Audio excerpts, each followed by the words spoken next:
Muy buenos días a todos. ¡Wow! Bienvenidos a esta nueva edición del Foro Justicia. Ahora que ya mi voz comienza a estar más adecuada, ¿no? Que sonaba como en una cueva. Les damos la bienvenida en este primer foro de justicia del verano. Además, primero en el que han podido ustedes venir con la mascarilla quitada y me imagino que como todos se lo pasan muy bien poniéndosela en el taxi, luego se la vuelven a quitar, se la vuelven a poner cuando entran aquí, nos la quitamos para el café. Pero bueno, nos hemos asegurado de que nadie viene de un viaje de estudios en Mallorca, así que perfecto. Las medidas de seguridad ya saben que se toman de forma escrupulosa, somos menos de los que nos gustaría, pero por lo menos es un aforo seguro, con distancia y con todas las garantías, y es un placer de nuevo estar con todos ustedes y también con quienes nos están siguiendo desde el canal de YouTube. Hoy tenemos un foro justicia muy interesante, muy ligado al mundo empresarial, porque el invitado es don Manuel Pérez Sala, presidente del Círculo de Empresarios, nuevo presidente del Círculo de Empresarios. Bueno, usted ya sabe que no es un cargo exento de riesgo mediático últimamente. Así que, bueno, hoy muy interesante lo que nos tenga que contar. Vamos a empezar enseguida. Así que va a ser el decano, el don José María Alonso, el decano del Ilustre Colegio de Abogados de Madrid, quien les dé la bienvenida y los buenos días. Decano.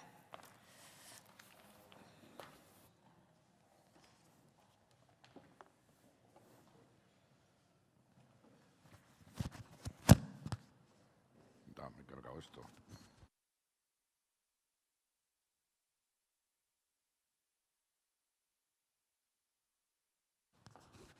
Bueno, buenos días.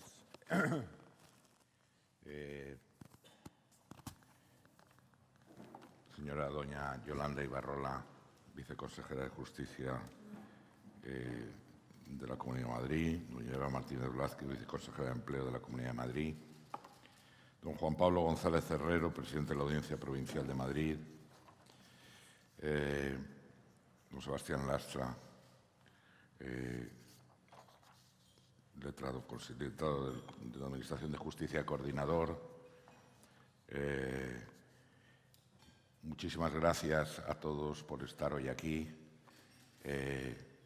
y especialmente a Manuel Pérez Sala, a Isabel Dutil, por asistir a este acto en el Foro de Justicia del Colegio de Abogados de Madrid. El Foro de Justicia del Colegio de Abogados de Madrid, lo he dicho muchas veces, tiene que ser un punto de encuentro de la abogacía, no solo con el mundo del derecho, con las administraciones públicas, sino también con todos los sectores que operan en la sociedad civil, tanto en el plano económico como en el plano social. El Estado de Derecho y la seguridad jurídica, de la que los abogados debemos ser los principales motores e impulsores, es absolutamente fundamental para que funcione la economía. Me decía el presidente del Círculo que va a hablar de las instituciones y yo me alegro muchísimo porque es el momento en el que todos, desde nuestros respectivos ámbitos de responsabilidad, debemos luchar por la defensa de las instituciones que nos hemos dado. Y los abogados en eso tenemos que jugar un papel muy importante. Pero al propio tiempo la abogacía está inmersa en el mundo de la economía. Es absolutamente incierta esa máxima que dice que los abogados somos anticíclicos. Cuanto mejor nos va la economía, mejor nos va a los abogados, como es lógico. No solo desde el punto de vista cuantitativo, es decir, los clientes están mejor dispuestos a pagar nuestros honorarios, sino también desde el punto de vista cualitativo. En el plano jurídico, pues en una época de bonanza se hacen operaciones de fusiones, de adquisiciones, contratos importantes, mientras que en una época de depresión nos vamos a situaciones de reestructuraciones, insolvencias y reclamaciones de cantidad. Por otra parte, en nuestro país, y aquí tenemos algún ejemplo importante, veo a Pedro Pérez de Llorca, un buen amigo. En este país hay ya despachos de abogados que son auténticas empresas, que se estructuran como empresas, que en muchos casos facturan más que muchos de sus clientes y que dan empleo a muchos abogados y a profesionales de apoyo. Por tanto, para la abogacía el mundo empresarial es absolutamente fundamental. No solo porque ahí están una buena parte de nuestros clientes, sino porque tenemos que aprender mucho del mundo empresarial. El Círculo de Empresarios, desde su constitución en 1977, ha venido operando como un verdadero think tank en el mundo económico, social y político. Yo he tenido la suerte de estar en su junta muchos años y he podido ver la cantidad de cosas que se hacen. Y la cantidad de cosas que se hacen sin ningún tipo de reserva. Se dice lo que se tiene que decir con independencia de que le guste o no al gobierno de turno. Y eso es lo importante de un verdadero think tank. Por tanto, que le vaya bien a los empresarios, que son los verdaderos motores de la economía, que son los que verdaderamente generan empleo, hará que nos venga bien al conjunto de la sociedad, pese a que el mundo empresarial muchas veces es denostado. Y en estos momentos especialmente, por cuanto la crisis pues, ha golpeado de manera extraordinaria al tejido industrial, al tejido económico. Se prevén en el medio y corto plazo en Madrid cerca de 50.000 concursos, lo cual se dice pronto. Quiero volver a recordar la extraordinaria labor que hemos hecho entre la judicatura y la abogacía en lo que ha sido el establecimiento de las guías para la venta de unidades productivas. Eso es un ejemplo muy claro de colaboración abogacía-economía. Entiendo que si hacemos las cosas bien, de esta crisis deberíamos salir reforzados. Si hacemos las cosas bien, si utilizamos adecuadamente los fondos europeos, deberíamos ser un país más fuerte que lo éramos antes de la pandemia. Y yo estoy convencido que en ello la clase empresarial está absolutamente concienciada y espero que la clase política pues, esté al mismo nivel. En definitiva, Manuel, aquí tienes en el Colegio de Abogados un leal colaborador. Todo lo que la abogacía puede hacer en beneficio del mundo empresarial, en beneficio de nuestro país, lo vamos a hacer sin reservas y, por tanto, pues darte ánimos en esta pelea que en estos momentos tienes en eso. Bien, agradeceros otra vez vuestra presencia.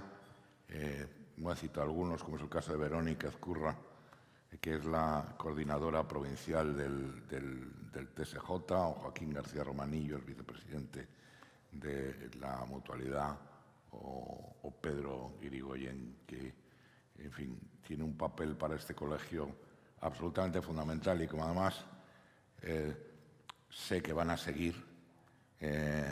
Me alegro mucho más en estos momentos porque la relación que tiene, y lo he de decir, este colegio con la Comunidad de Madrid no puede ser mejor. Es un caso, en fin, que debe estudiarse porque la verdad nos llevamos muy bien, somos leales los unos con los otros y hacemos muchas cosas y seguiremos haciendo en este nuevo mandato que os queda. Nada más por mi parte, muchas gracias y doy paso, creo que a Isabel Dutil, o lo das tú. No suelo dar yo. Bueno, pues dalo tú. Escucha, ya que he venido.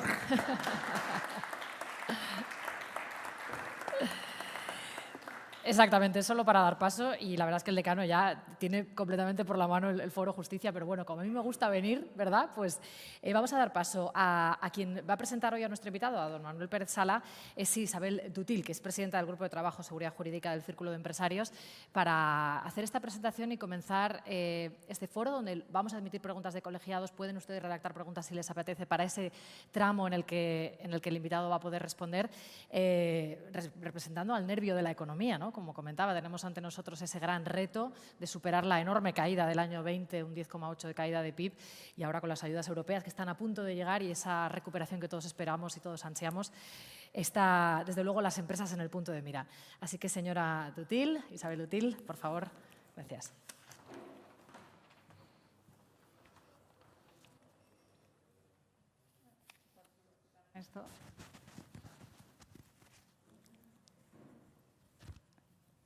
Buenos días a todos y muchas gracias a los que asistís presencial y telemáticamente. Quiero agradecer a nuestro querido decano la invitación para estar esta mañana aquí el Círculo de Empresarios y compartir alguna de las ideas. Creo que es bueno que las instituciones de la sociedad civil se ayuden mutuamente. Yo he tenido ocasión de compartir junta con el decano y además de hacer un documento, colaborar en un documento que presentamos aquí en esta misma casa sobre la justicia y las amplias posibilidades de mejora que encontramos, ¿no? Hay muchas cosas de ese documento que siguen vigentes y que convendría a lo mejor repasar en algún momento. Quiero agradecer también a Manuel que me haya pedido que le presente porque lo considero un amigo y además le admiro. Y antes de comenzar con los típicos datos biográficos, me gustaría contaros una anécdota que yo creo que explica el carácter de Manuel. Yo coincidí con él en uno de los primeros grupos de trabajo y creo recordar que era el de la mediana empresa, porque en el círculo una de las cosas que preocupa mucho es el crecimiento de la empresa. Las empresas españolas son muy pequeñas y entonces hay que intentar conseguir que crezcan. Y en ese momento de brainstorming, de cada uno dar ideas, pues hubo una mano que se levantó en un momento dado y dijo, a ver, yo os propongo una cosa, vamos a clasificar las ideas entre líquidas, gaseosas y sólidas. De manera que las gaseosas, que son muy bonitas y tal, vamos a apartarlas, las líquidas, que son más difíciles de concretar y tal, y vamos a centrarnos en las sólidas, en las que tienen efecto y pueden medir el resultado. Entonces, yo creo que esa palabra sólido es la mejor definición de Manuel. Manuel es una persona sólida desde el punto de vista personal y desde el punto de vista profesional. Es posible que algo de esa solidez tenga que ver con su origen extremeño, aunque siempre ha vivido en Madrid. Seguro tiene que ver su formación como ingeniero de canales, caminos y puertos y formación que luego completó con un máster en asesoría y dirección de empresas, en gestión y dirección de empresas en el Instituto de Empresa.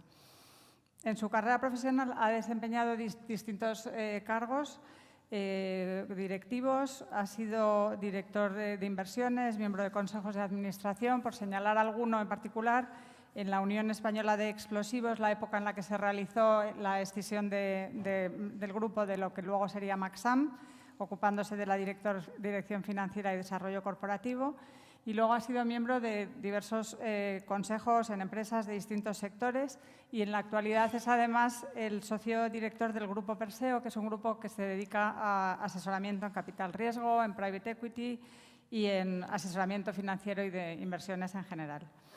Como miembro del Círculo de Empresarios desde el año 96, conoce perfectamente la institución, lleva 25 años en la casa y ha trabajado en todos los grupos de trabajo más relevantes.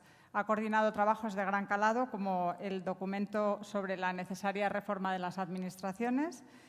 Ha sido muy activo en uno de los grupos también más importantes del Círculo, como es el de Economía. Es un grupo que cada año analiza los presupuestos generales del Estado y valora la eficiencia y la viabilidad de las cuentas públicas. Dirigió un muy interesante trabajo sobre el espíritu emprendedor. Ha formado parte de la Junta Directiva en varios mandatos y he tenido la suerte de coincidir con él en alguno de ellos. Hoy me he enterado que también fue tesorero, hasta tesorero. Y en resumen, Manuel conoce perfectamente la filosofía y las ideas del Círculo, la institución y los valores que encarna y sobre todo la misión de aportar ideas, como ha dicho el decano, a la sociedad para mejorar la sociedad española, promover la libertad de mercado y libre empresa y poner en valor la figura del empresario en la sociedad como motor de empleo y de generador de riqueza y bienestar y fomentar el espíritu emprendedor. Desde que es presidente del Círculo, Manuel ha ido dando a conocer sus intenciones en este mandato, que ahora nos compartirá. Y antes de pasarle la palabra, o de pasársela a Verónica para que Verónica se la pase, quería referirme al último documento presentado, que le recomiendo la lectura, que es España ante una década decisiva, que es un compendio de ideas del Círculo y de cómo pensamos que debería España aprovechar los fondos europeos para conseguir un país mejor para las generaciones futuras, con menos deuda pública, con un sistema de pensiones sostenible para no hipotecar el futuro de nuestros jóvenes. Y con eso paso la palabra. Gracias. Muy bien. Muchas gracias. Muchas gracias, señora Dutil. Y ahora sí, momento de escuchar a nuestro invitado, a don Manuel Pérez Sala, con los retos que acaba de exponer su compañera, la señora Dutil, esos retos que pasan por una crisis económica que estamos atravesando, por un empresariado atravesado también por las decisiones de la política, por unas ayudas europeas que supone también un reto poder exprimir hasta el último euro. Así que estamos deseando escuchar cómo encara su nuevo mandato. Señor Pérez Sala.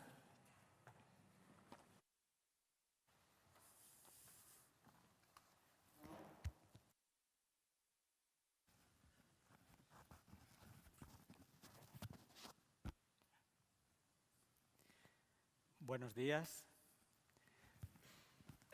Muchas gracias al Colegio de Abogados por invitarme a participar en estos foros. Muchas gracias a Isabel por esa cariñosa presentación que ha hecho. El Círculo de Empresarios es un centro de pensamiento al servicio de la sociedad. De él forman parte 200 personas, empresarios y directivos, que representan a las empresas más importantes del país. Nos financiamos exclusivamente con la cuota de nuestros socios. También forman parte algunas instituciones, como el Colegio de Abogados, representado en este caso por José María Alonso. El Círculo de Empresarios no es una patronal. No somos empresarios que defienden sus propios intereses. Estamos al servicio de la sociedad. Defendemos la economía de mercado, la libre empresa, el espíritu emprendedor, la figura del empresario, porque estos son motores de crecimiento y de bienestar para el conjunto de la sociedad. Hace algo más de 3 meses que asumí la presidencia del Círculo, presidencia que ostentaré durante los 3 próximos años. Y en este periodo me propongo profundizar como centro de pensamiento en 3 ejes fundamentales desde el Círculo de Empresarios. El primero, del que les voy a hablar, es la defensa de las instituciones. El segundo es realizar las propuestas necesarias para que España pueda llevar a cabo las grandes reformas estructurales que necesita. Reforma de pensiones, de fiscalidad, del mercado laboral, de la educación, de las administraciones públicas. Y por último, el tercer eje de mi mandato se va a centrar en proponer a la sociedad española cómo construir un país que dé oportunidades a nuestros jóvenes en el contexto de una Europa unida. Jóvenes que no tienen por qué soportar unas inmensas cargas que les estamos dejando. Tenemos que profundizar en la solidaridad intergeneracional.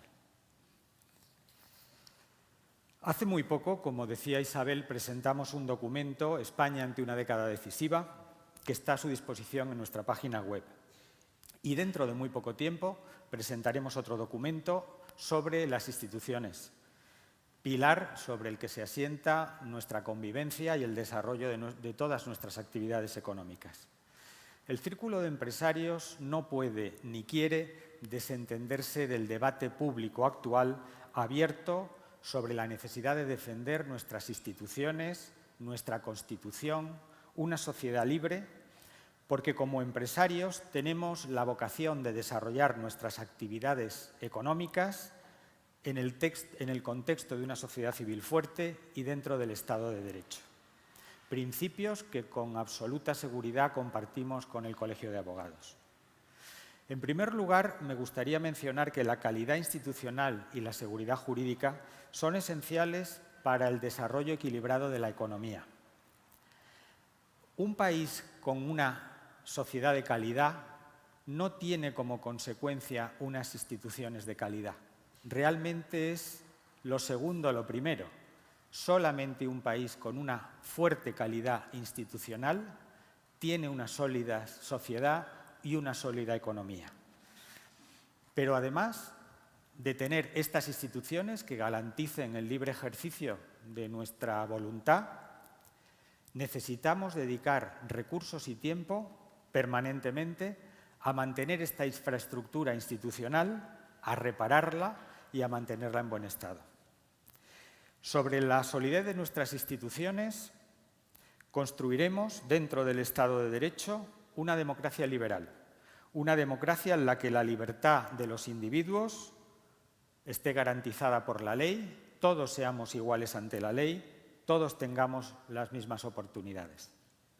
Y en este contexto se desarrolla la libre empresa, el libre emprendimiento, en un marco institucional sólido para crear riqueza y empleo en beneficio de todos. El nivel de desarrollo y bienestar de un país está directamente relacionado con la calidad de las instituciones. De hecho, los países más prósperos, como decíamos, son países con instituciones fuertes y son además países más cohesionados y con menos desigualdades sociales. La democracia liberal y la economía de mercado son los motores del crecimiento y desarrollo de nuestro país. Pero asistimos recientemente a un proceso que se está produciendo en todo el mundo. Es un proceso por el cual se produce un auge de lo que podemos denominar democracias aparentes. Sistemas políticos que, bajo la apariencia de democracia o de economía de mercado, desarrollan un proyecto totalitario. Sistemas que supeditan todos los poderes e instituciones del Estado al poder ejecutivo. Un poder que no está sujeto a ningún mecanismo de fiscalización y de control, que utiliza la desinformación y la propaganda para retorcer la percepción de la realidad y convencer a los ciudadanos de que viven en un Estado de Derecho. Me viene a la memoria el cuento El traje nuevo del emperador, un cuento basado en otro español del siglo XIV, que se llama El traje invisible, en el que nos podemos cuestionar si nuestro Estado de Derecho está desnudo. España hoy proyecta una imagen de inseguridad jurídica y debilidad institucional. Siento decirlo, pero creo que es así. Vivimos una crisis sin precedentes, es una crisis compleja, que se compone a su vez de otras crisis. Una crisis sanitaria en la que los ciudadanos han visto cómo prevalecían los intereses políticos sobre los intereses de salud pública, cómo la imprevisión, la improvisación, la descoordinación, la arbitrariedad, los errores de gestión, a veces la negligencia y la dejación de responsabilidad han producido una enorme desconfianza de los ciudadanos en las instituciones. También vivimos una crisis económica, una crisis que está provocando la ruina de miles de empresas y de miles de familias que han perdido su trabajo. Otra tercera crisis es una crisis política y moral, en la que prevalecen los intereses personales o partidistas sobre los intereses generales. Un deseo de perpetuación en el poder, una anteposición de intereses partidistas a intereses generales. Qué gran lección nos ha dado Italia. Además, tenemos una crisis institucional, acrecentada por un gobierno en permanente contradicción, que trata de acaparar todas las esferas de poder y que se cuestiona sin pudor el marco constitucional que sustenta nuestros derechos y libertades. En este contexto, se produce un enorme deterioro de la confianza de los ciudadanos en los políticos y en las instituciones. Más de un 90% de los ciudadanos, según las encuestas, desconfían de los políticos y de los partidos políticos. Y más de un 70% de los ciudadanos desconfían del gobierno. Algunos menos, una ligera mayoría, desconfía del resto de las instituciones. Y desconfían por la falta de incapacidad de nuestra sociedad para llegar a grandes acuerdos, acuerdos que se lleven a cabo en beneficio de todos, en beneficio del conjunto de la sociedad. Y como consecuencia se produce una polarización política. Los políticos realmente viven de la polarización que ellos mismos crean, cuando realmente la mayor parte de los ciudadanos españoles nos situamos en el centro del panorama político y exigimos consensos, trabajo de nuestros representantes para conseguir una sociedad más justa, una sociedad mejor, para corregir los grandes desequilibrios que tiene nuestra economía. Los ataques a las instituciones esenciales son continuos y comienzan por un ataque a la historia más reciente de nuestro país, la historia exitosa de la transición, de la que todos deberíamos sentirnos orgullosos. Y estamos en una gran encrucijada, una situación en la que el Parlamento, o al Parlamento, mejor dicho, se le dificulta para ejercer sus funciones. Hemos vivido durante muchos meses en un estado de alarma que más parecía un estado de excepción, donde se legislaba por procedimientos de urgencia, donde se omitía el debido debate público, el debido debate parlamentario, donde se ignoraban las recomendaciones del Consejo de Estado, con normas cuyos preámbulos utilizan frases altisonantes para acusar a otros políticos de deslealtad o de ser enemigos de la libertad. Un Parlamento realmente al servicio del Ejecutivo. Además, un poder judicial absolutamente politizado. Seguimos hablando de políticos progresistas o conservadores, algo que es absolutamente poco natural. Constituye una perversión de la imagen de la justicia y además sufre ese órgano de gobierno, el Consejo General del Consejo Judicial, continuos ataques a su independencia. Yo no soy jurista, pero cuando leo el artículo 122 de la Constitución, pienso que nuestra Carta Magna y sus autores pretendían que 12 de los 20 miembros del Consejo General del Poder Judicial fueran elegidos por los propios jueces. Tenemos además una Fiscalía General del Estado que está al servicio del Ejecutivo, un Ejecutivo que también quiere controlar otros organismos del Estado, empresas públicas, medios de comunicación. Privamos a los medios de comunicación de su función fundamental, que es ejercer el espíritu crítico, el contrapoder a un Ejecutivo cada vez más fuerte. Más fuerte y que todos los días realiza injerencias en la vida pública de los ciudadanos, en el ámbito judicial, en el ámbito empresarial, en todos los ámbitos. Asistimos a una colonización del Estado por parte del Ejecutivo y del Ejecutivo por parte de los líderes de los partidos políticos. A veces estos líderes se asombran de que no tienen suficiente poder o de que no tienen todo el poder. Realmente no significan o no saben lo que significa el Estado de Derecho y la separación de poderes, algo tan necesario para el ejercicio de la libertad. Y por último, y desde el punto de vista del propio Ejecutivo, se producen ataques a la corona, a la Constitución y a la unidad de España. Y todo ello, como decíamos hace un momento, ignorando la voluntad de los españoles, que según las encuestas son mayoritariamente favorables a nuestro orden constitucional, a la corona y a la unidad de nuestro país. Todo puede ser revisado, pero dentro del respeto a la legalidad. Desde el punto de vista económico vemos un intento de ruptura del mercado interior, una profusa compartimentación regulatoria que incrementa los costes de transacción del propio mercado. Un Estado que crece sin parar y que va absorbiendo el ámbito de actuación de la empresa privada. Crea inseguridad jurídica y afecta al normal desenvolvimiento de las actividades empresariales. ¿Qué piensan ustedes? ¿Está el emperador desnudo? Solo una estrategia compartida de país que concite el consenso del mayor número posible de partidos constitucionalistas nos permitirá acometer las reformas estructurales que necesitamos. Los españoles tenemos la oportunidad y la obligación moral frente a las generaciones futuras de no permitir el deterioro institucional. Las instituciones deterioradas han alimentado en muchos países el populismo y en otros han inducido a la sociedad a una situación de parálisis y de economía estancada. La desidia y la ideología son los obstáculos más importantes para llevar a cabo las reformas que nuestro país necesita. Las grandes reformas en el ámbito institucional están en el ámbito del sistema representativo, la separación de poderes, la calidad de la justicia, la regulación de los mercados, la administración pública y la transparencia. Es urgente que la política recobre el diálogo y hacer en los despachos y en el Parlamento lo que viene siendo habitual en las calles, el diálogo y la tolerancia.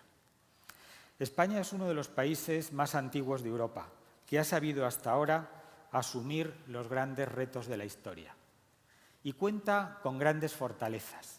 La sociedad española es una sociedad fuerte, es una sociedad que ha sido capaz a lo largo de los años de traernos la democracia con una transición ejemplar, de introducirnos en la Unión Europea haciendo los ajustes económicos necesarios, de hacer que nuestro país forme parte de la zona euro y de soportar con perseverancia dos grandes crisis económicas, la del 2008 y la reciente crisis que vivimos con la pandemia del coronavirus.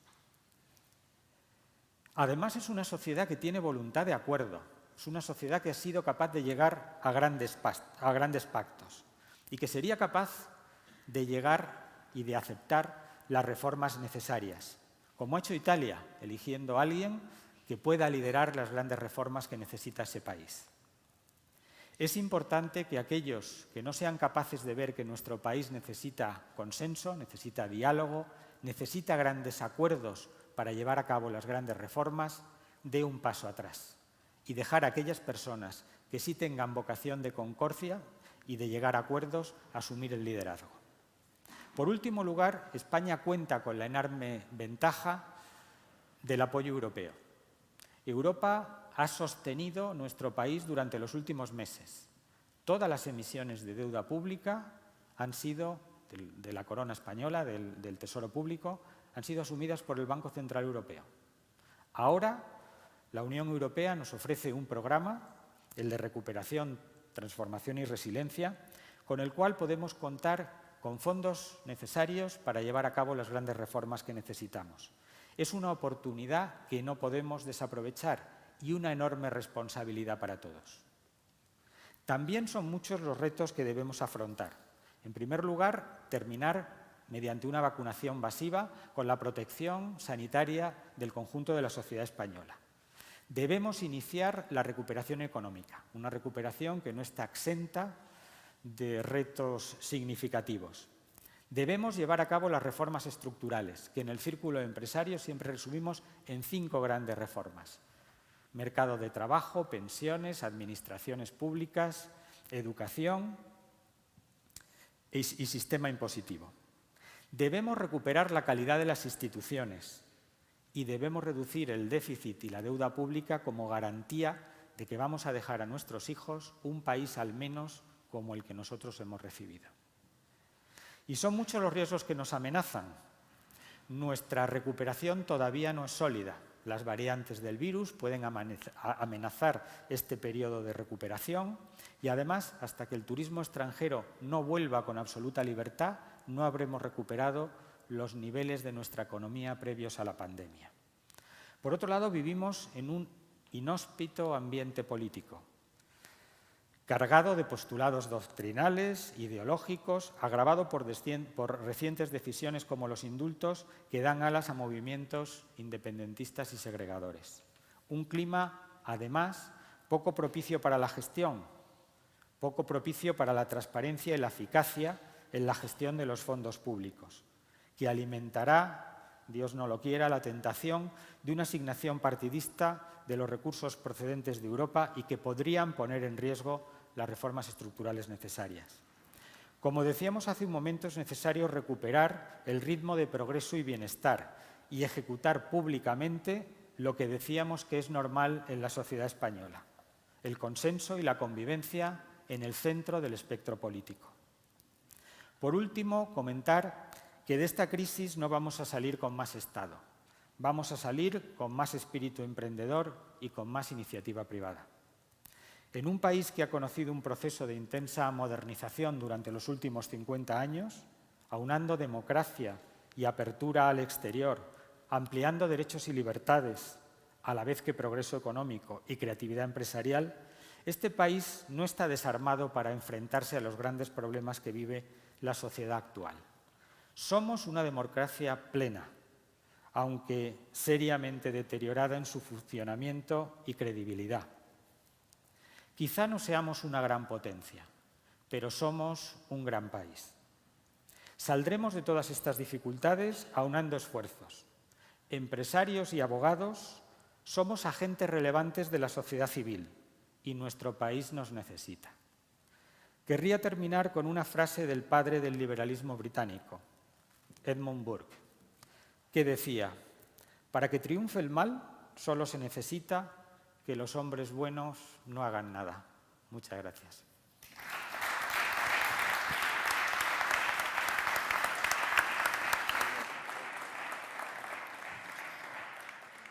Muchísimas gracias, señor Pérez Sala, por esa interesantísima exposición llena de trufada, ¿no? Esos retos que afronta en este nuevo horizonte como presidente del Círculo de Empresarios. Pues procedemos a expresar pues, las inquietudes que nos han trasladado ya sean colegiados o las personas que nos acompañan esta mañana o a través también de Internet nos han ido llegando algunas cuestiones. Yo creo que sería interesante trasladárselas a usted de alguna manera en el mismo orden en el que ha planteado las mayores inquietudes como presidente del Círculo, ¿no? Decía defensa de instituciones, reformas estructurales y, en tercer lugar, oportunidades para los jóvenes. Así que, en cuanto a defensa de instituciones, como es lógico, pues son varias personas y también servidora quienes querríamos obtener su valoración de los indultos. Una de las últimas frases que ha expresado es que dan alas al independentismo. Pero sí, por ejemplo, me trasladaban que a lo largo de 2020 se consumaron 666 salidas de organizaciones empresariales de Cataluña, las cuales 309 tuvieron como punto de destino Madrid.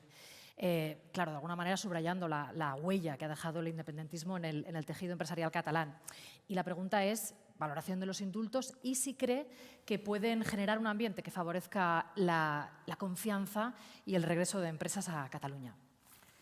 La situación de Cataluña es una situación muy delicada. En el Círculo de Empresarios nos hemos manifestado recientemente de forma que hemos indicado con total claridad que no estamos a favor de los indultos. No estamos a favor de estos indultos. Porque los indultos deberían cumplir una serie de requisitos previos. Entre ellos, aunque no sea obligatorio desde el punto de vista legal, la renuncia de los condenados a volver a cometer los mismos delitos. Como consecuencia, creemos que no se dan las condiciones en el momento actual para conceder estos indultos. Dicho esto, tenemos que tratar de integrar Cataluña en el resto de España, porque no es bueno para la sociedad española que las empresas abandonen Cataluña, que perdamos la pujanza y la modernidad que esa región de España ha aportado durante tantos años a nuestro país. Pero tenemos que hacerlo con voluntad común de solucionar el problema. No se puede hacer un planteamiento unilateral. La otra parte también tiene que dar un paso significativo y, como consecuencia, renunciar a cualquier vía que no sea puramente constitucional. Ese es nuestro requisito previo. Hablaba del enorme deterioro entre los ciudadanos de la confianza en políticos e instituciones y quería preguntarle si cree que precisamente estos indultos contribuyen a generar desconfianza en el sistema de justicia de forma particular. Los ciudadanos tienen que estar gobernados por un gobierno que pueda explicar con claridad el porqué de las medidas que toma. Y lo que constatamos es que la ciudadanía española no entiende el porqué de esta medida. Y como consecuencia, en sucesivas encuestas, se ha manifestado en contra.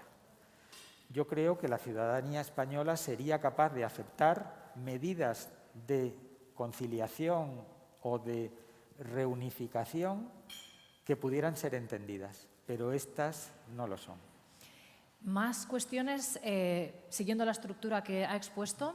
Vamos con las reformas estructurales. Hoy mismo conocemos que ha habido ya un acuerdo en la Comisión del Pacto de Toledo para una primera batería de reformas por lo que hace a pensiones, derogación del factor de sostenibilidad, la revalorización respecto al IPC y las medidas que buscan el acercamiento de la edad real con la legal de la jubilación.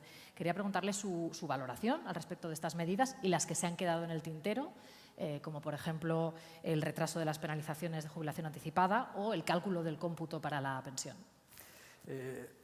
El Gobierno ha propuesto, de acuerdo con los agentes sociales, 3 grandes grupos de medidas.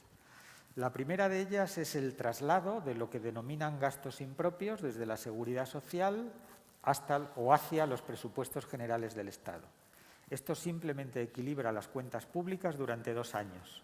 Transcurridos 2 años, volveremos a estar en la situación de desequilibrio en la que estamos ahora. Además, ha prohibido o ha acordado prohibir la jubilación anticipada. Pero en la situación en la que vivimos no se trata solo de eso, es una medida absolutamente insuficiente. Hay que retrasar, y mucho, como explicaré ahora, la edad de jubilación. En este contexto, además, se ha comprometido a revalorizar las pensiones. Yo tengo padres jubilados y me preocupan, pero la solución de incrementar las pensiones con el IPC, según datos de la AIREF, nos llevaría a una deuda pública del 170%. Es absolutamente insostenible. De hecho, la Unión Europea solamente acepta una revalorización durante un periodo corto de tiempo. Las medidas que está aprobando el Gobierno son medidas tendentes a cubrir sus necesidades durante 2 años, pero no suponen reformas estructurales profundas. ¿Qué estamos sugiriendo en este ámbito? Estamos sugiriendo implantar en España un sistema de cuentas nacionales como el que existe en Suecia. Un sistema por el cual cada ciudadano sepa todas las contribuciones que ha hecho a lo largo de su vida al sistema de pensiones y pueda elegir dentro de un entorno de tiempo cuándo se jubila en función de la pensión que pueda recibir. De esa manera el sistema sería absolutamente transparente y estaría en manos de los ciudadanos y no de los políticos tomar las decisiones sobre su jubilación. Este sistema lo vamos a defender en el Pacto de Toledo, en la opinión pública, ante los partidos políticos y ante todas las instituciones, porque creemos que es bueno para España. Entendido. Y respecto al salario mínimo interprofesional, que no tenemos sobre la mesa una aprobación, pero sí una propuesta de la vicepresidenta y ministra de Trabajo, la señora Yolanda Díaz, que afirma que, teniendo en cuenta que el IPC sube a un 2,7 y que los convenios colectivos tienen una media pactada de subida de salario del 1,8, hay un intervalo, ¿no?, de pérdida de poder adquisitivo para mucha gente, que se solucionaría acercando ese salario mínimo al 60% del sueldo medio, que serían unos 1.045 euros al mes en 14 pagas. Sin embargo, por ejemplo, su compañero líder de la COE, señor Garamendi, decía no es momento 2021 para subir salarios porque primero, lo dice también la ministra y vicepresidenta Calviño, estamos a recuperar la economía. ¿Cuál es la posición del Círculo? A nosotros nos gustaría que los ciudadanos españoles tuvieran un sueldo mucho más alto, tuvieran la posibilidad de obtener mucha más satisfacción por la contraprestación de su trabajo. Pero yo creo que debemos explicar a la opinión pública claramente qué significa la subida del salario mínimo. En un país con casi un 20% de personas desempleadas o que no pueden trabajar, la subida del salario mínimo expulsa del mercado laboral a una enorme cantidad de ciudadanos. Y simplemente tenemos que mirar las cifras que nos ha ofrecido el Banco de España. 170.000 personas han perdido su empleo por culpa de la subida del salario mínimo. Nosotros tenemos que empezar a pensar en hacer política para todos los ciudadanos, los que trabajan y los que no trabajan. Y realmente esta subida beneficia a los que trabajan y perjudica sustancialmente a los que no trabajan. Mientras tengamos un paro como el que tenemos en este país, hay que ser muy, muy prudente con cualquier subida del salario mínimo. Y en plena pandemia, con crisis económica, empresas que cierran, desempleo, es el momento menos adecuado para plantearse ninguna subida. Por lo que hace a los fondos europeos, de los que también ha hecho referencia y al reto que supone poder presentar los proyectos necesarios para poder invertir cada euro. Uno de los presentes nos ha hecho llegar una pregunta que tiene que ver con estos fondos y dice que, claro, que de alguna manera se habla de ellos a veces como un maná sin contrapartida, pero que, como no hay balance sin activo y pasivo, si podría detallarnos, en su opinión, qué incrementos de orígenes hacen falta para tal incremento de aplicaciones. Es decir, que, pues, por ejemplo, incremento de la presión fiscal podría suponer el hecho de incorporar esas ayudas. Los 140.000 millones de euros que van a venir de Bruselas no son un regalo, son una gran responsabilidad. Y están divididos en dos partes. 70.000 millones vendrán en forma de préstamo y, como es lógico, habrá que devolverlos. Y otros 70.000 millones, que aparentemente vienen a fondo perdido, serán sufragados por el presupuesto de la comunidad. Y, como consecuencia, España, durante los próximos 10 años, tendrá que sufragar una parte de esos 70.000 millones. Por un lado, es el principal beneficiado, pero por otra parte tendrá que contribuir con su cuota parte a la financiación de estos gastos. Lo que podemos decir sobre los fondos que vendrán de Europa es que nos hubiera gustado que se constituyera una agencia independiente para poder gobernar y controlar estos fondos, cosa que no ha sido posible por voluntad del Gobierno. Nos hubiera gustado. Dicho esto, instamos al Gobierno a que utilice esos fondos con la mayor responsabilidad posible, priorizando las inversiones en términos de creación de empleo, de rentabilidad y de beneficio social, evitando a toda costa cualquier tipo de clientelismo. En referencia también a esas reformas estructurales que necesita España, ha nombrado la educación y la formación. Y pregunta a uno de los asistentes qué proyecto existe en este ámbito, en el de la educación y la formación, por parte del Círculo de Empresarios. Nosotros estamos trabajando en dos ámbitos. Por un lado, instamos a las instituciones y al Gobierno a que trabaje intensamente para ofrecer a los jóvenes formación profesional dual. En Alemania, la mitad de los jóvenes recibe este tipo de formación. En España solamente un 24%. En Alemania solamente abandonan sus estudios después de la ESO o después del bachillerato un 20% de los jóvenes. En España un 35%. Para mejorar la empleabilidad de los jóvenes necesitamos formación profesional dual, un sistema que combine la formación pública con las prácticas en el seno de las empresas. Y además, y en el ámbito universitario, necesitamos adecuar la oferta y demanda de titulaciones. No podemos continuar con un sistema universitario que ofrece títulos que no son demandados por la empresa privada, porque este tipo de situación genera una gran frustración en los jóvenes. Como además no tenemos una formación profesional de calidad, muchos jóvenes universitarios acaban haciendo trabajos que no son propios, que son trabajos de otro tipo de cualificación. Como consecuencia, reforma de la formación profesional y adecuación de oferta y demanda en el ámbito universitario. Vamos con lo que tiene que ver también con el sector legal, por supuesto, que pese a la crisis sanitaria, el 25% de los grandes despachos ha aumentado su plantilla en este ámbito el pasado ejercicio. Aquí, decano, me gustaría también, si pudiera ofrecer su valoración al respecto, si es la abogacía o puede ser un nicho exponencial de trabajo de cara a los próximos años. Usted, que además siempre defiende el valor económico, ¿no?, que tienen las empresas, los despachos y, por supuesto, señor Pérez Salas, pues, ¿cómo lo ven desde el Círculo de Empresarios? Hombre, yo no tengo ninguna duda de que los despachos de abogados y en general la abogacía en España es un verdadero motor, porque contrariamente a lo que ha sucedido en otros países, como puede ser el caso de Inglaterra, de Francia o de Alemania, los despachos españoles han sido capaces de resistir y de crecer pese a la incorporación de despachos extranjeros y de seguir creando empleo y de seguir interviniendo en las grandes operaciones. Es verdad que este año pasado se preveían importantes caídas y la realidad no ha sido así.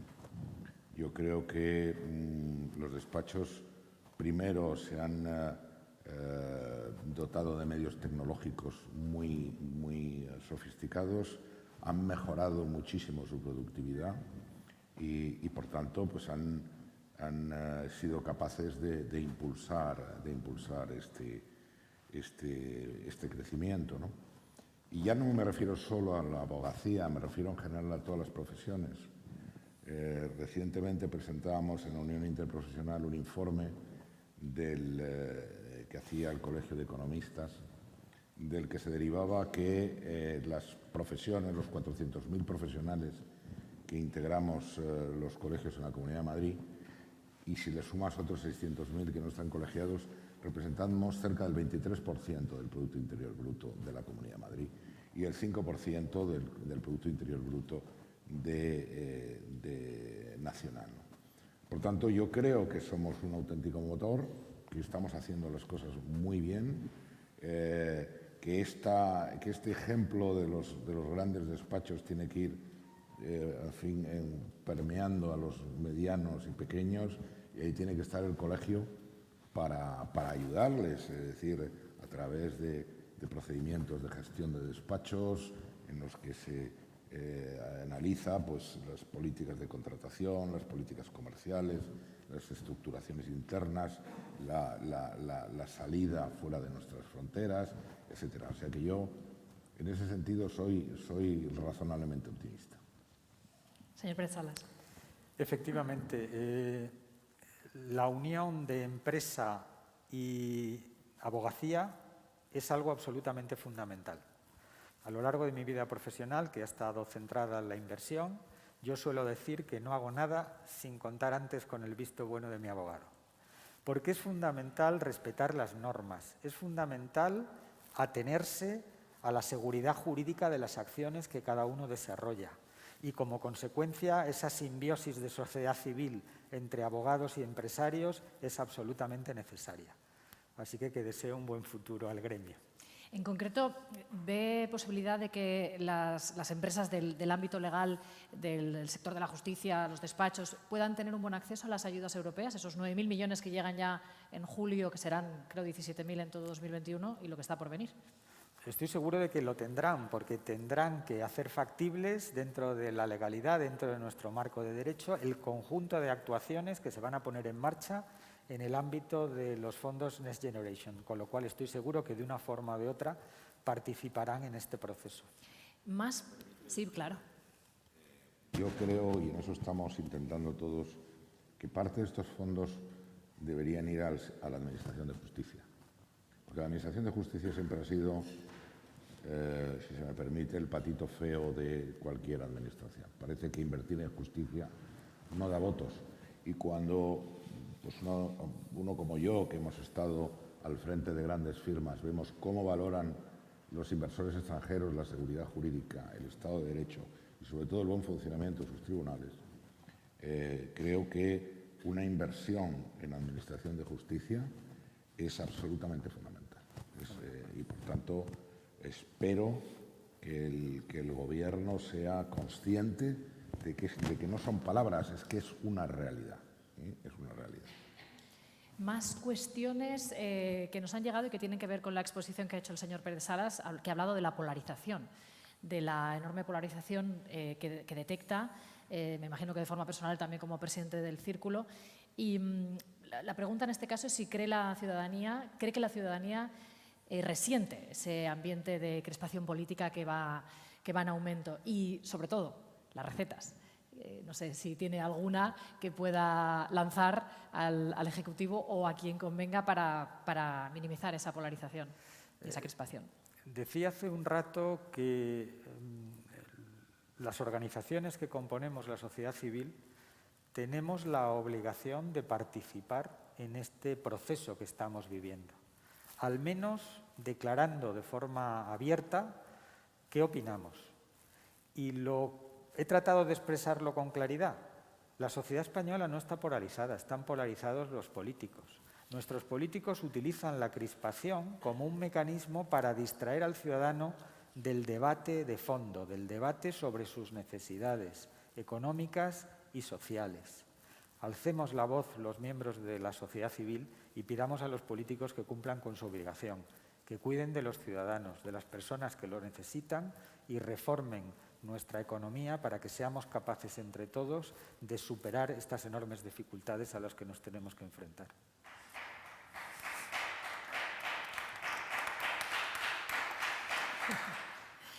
Hay que permitir ese aplauso espontáneo cuando todo lo que sea en pos de pedir que se rebaje esa crispación. Decía que en su tercer punto, como ha estructurado su discurso, hablaba de las oportunidades de los jóvenes. Quiero preguntarle por ello, pero veo que hay una cuestión aquí relacionada con la relación comercial entre España y Marruecos. Uno de los asistentes expresaba su inquietud al respecto. ¿Cuál es su valoración del futuro que le espera a esa relación tan importante para las empresas o para muchas empresas españolas, pero que se ha visto deteriorada por los últimos acontecimientos? Yo creo que España y Marruecos están condenadas a entenderse.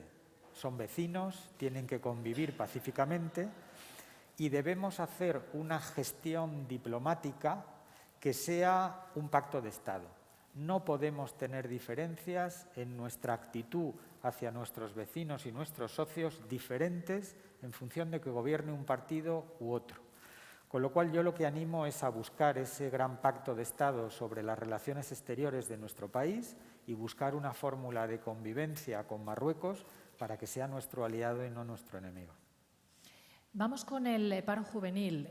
España es líder, desgraciadamente, de paro juvenil en la eurozona, un dato nefasto del cual pues, queríamos preguntarle su valoración. ¿A qué puede deberse? ¿Es un fallo en el sistema educativo que no favorece el emprendimiento o que no favorece la creación de negocios?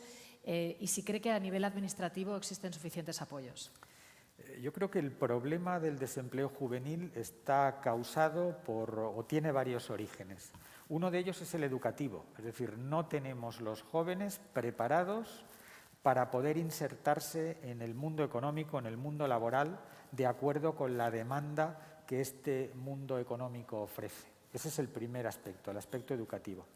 Pero luego decía hace un rato que tenemos un mercado laboral que prima exclusivamente los intereses de aquellos que trabajan y nos despreocupamos de aquellos que no trabajan. Cuando una empresa tiene que reestructurar su plantilla, lo hace prescindiendo de aquellos que son más baratos de los jóvenes. Nuestro sistema de contratación laboral penaliza a los jóvenes, penaliza a los que no tienen empleo, penaliza a los desempleados. Nosotros, desde el Círculo de Empresarios, estamos proponiendo una gran reforma laboral que dé, además, estabilidad en el empleo. Sería un pacto a partir de un determinado momento, respetando todos los derechos adquiridos anteriores, pero a partir de ese momento, reduciendo significativamente la indemnización de despido para conseguir que un empresario no tenga dudas sobre si realizar un contrato temporal o un contrato indefinido, porque para él sea absolutamente indiferente ejecutar uno u otro. Esto daría enorme estabilidad a nuestros jóvenes. Los actuales trabajadores no perderían ningún derecho adquirido y haríamos un gran pacto nacional por el empleo para facilitar el acceso al mercado laboral junto con la educación a nuestros jóvenes. Déjeme hacerle otra referente a la recuperación económica, porque hemos hablado de crisis porque la hay, es innegable, pero también hay que pensar en el futuro y cómo nos levantamos, cómo nos recuperamos. Recientemente ha habido declaraciones muy optimistas por parte de la presidenta del Banco Santander, del presidente de Telefónica. Decía la señora Botín, nos vamos a salir del mapa. El señor Álvarez Pallete decía que las previsiones se van a quedar cortas. Es cierto que España fue el país que más cayó, prácticamente de la COE, con el año 2020, una caída de PIB del 10,8%. ¿Usted comparte ese optimismo? No sé si llamarlo optimismo, porque en el fondo tenemos que recuperar todo lo que hemos caído, pero tenemos que ir más allá, claro. Yo creo que la ilusión es buena en la medida en que anime a los agentes sociales a actuar y a potenciar la recuperación. Pero tengamos en cuenta una cosa, la economía española cayó un 11%, la caída del PIB más alta de toda la historia. Además, fue la economía que más cayó en el contexto de los países comparables. Cuando se cae un 11%, para volver al mismo nivel en el que uno estaba, hace falta que la economía suba un 12,3%. Estamos hablando de recuperaciones económicas para este año comprendidas entre el 6,5% en los escenarios más pesimistas y un 8% en los más optimistas. Todavía estamos muy lejos del 12,3%. La economía española no se recuperará totalmente hasta finales del año que viene. Eso nos obliga a mantener alta la guardia, a trabajar intensamente y a utilizar ese optimismo para canalizar la energía que necesitamos para recuperarnos. Pero hay que tener cuidado. Hasta que el turismo no esté plenamente recuperado, hasta que las personas no puedan viajar libremente, la economía española no se recuperará. Y además tenemos 200.000 empresas al borde de la quiebra que tenemos que tratar de salvar en la medida de lo posible en los próximos meses. Pues yo creo que es momento para que el decano don José María Onso haga una valoración de lo que hemos escuchado esta mañana en tanto en cuanto al nuevo proyecto del Círculo de Empresarios. Antes de agradecerles su presencia, por supuesto, pero sí que dedicar esos minutos finales al anfitrión. Decano, por favor. Muy bien, pues siempre es un gusto oír a Manuel Pérez Sala y ver además la valentía con la que se expresa y que en definitiva está en el ADN del Círculo. El Círculo siempre ha dicho lo que pensaba es correcto y no ha cedido a ningún tipo de presión ni a nada por el estilo. Y por tanto yo te quiero agradecer, Manuel, tu intervención de esta mañana porque es muy clarificadora y a todos nos enseña el camino a seguir. Yo creo que es el momento de la sociedad civil. No hay un momento más oportuno para que todos los operadores de la sociedad civil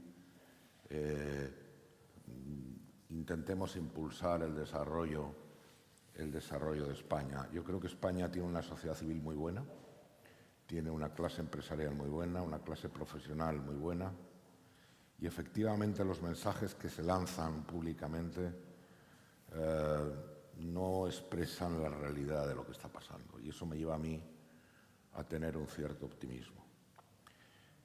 Por supuesto, nosotros tenemos que ser impulsores de ideas, para ello tenemos que tener también administraciones públicas receptoras que nos entiendan.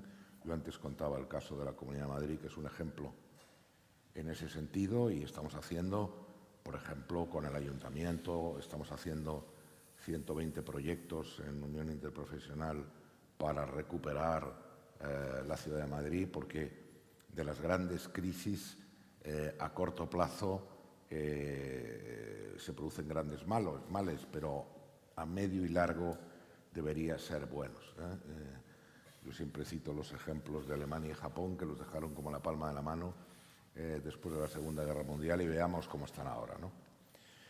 Me preocupa de verdad cómo se está decidiendo la utilización de los fondos europeos. Si el talento que está puesto ahí es el talento adecuado o no. Si se nos está escuchando o no se nos está escuchando a los que generamos empleo, a los que hacemos más fuerte la economía. Eso para mí, hoy por hoy, sigue siendo un question mark que no tengo de verdad claro. Porque ahí deberían estar todos los grandes operadores, los mejores talentos y los mejores cerebros de este país para decir, bueno, hay que invertir aquí, aquí, aquí y aquí.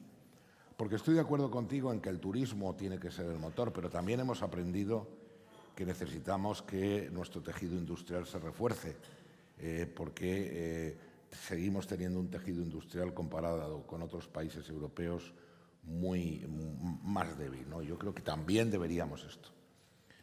En fin, espero, y porque en mis peores pesadillas siempre se encuentra el famoso Plan E, donde se tiraron 8.000 millones de euros. Cuando uno pasa por los pueblos de Extremadura, donde yo voy muchas veces, lo único que veo son bancos a lo largo del camino para que se sienten los jubilados. Claro, no hay jubilados bastantes para sentarse en los bancos.